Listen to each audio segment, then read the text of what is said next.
Pacientai kai kurie dešimtmečius bijo operacijos ir jie tiesiog sprendžia, ar reikėtų tą operaciją atlikti jiems ar ne, galų gale ateina.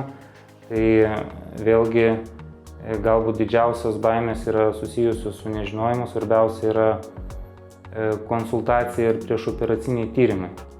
Jeigu mes tirdami kelias, konsultuodami pacientą, matome, kad yra kažkokios rizikos, kai reikėtų pagalvoti, ar tikrai galima tą operaciją daryti, tai yra ir tam tikri apribojimai, yra genos storis ir vidinės akies struktūros kartais būna pakitusios, tai tiesiog operacijos negalima daryti.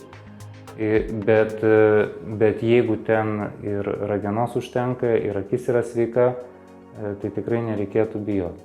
Pacientai kartais bijo įvardinti, tiesiog tą žodį pasakyti, bijo pakti. Tai lazerinė korekcija ir apakimas, jie tarpusavį nieko bendro neturi.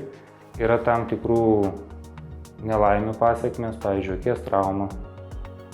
Yra kai kurios klastingos lygos, tokios kaip glaukoma, kai pacientas jisai nieko nejaučia, bet akies periferinis matymas tiesiog užsidarinėja ir gali viskas baigtis aklumu.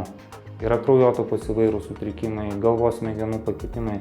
Tai yra būklės, kurios tikrai gresia aklumu, bet ne dėl lazerinių korekcijų.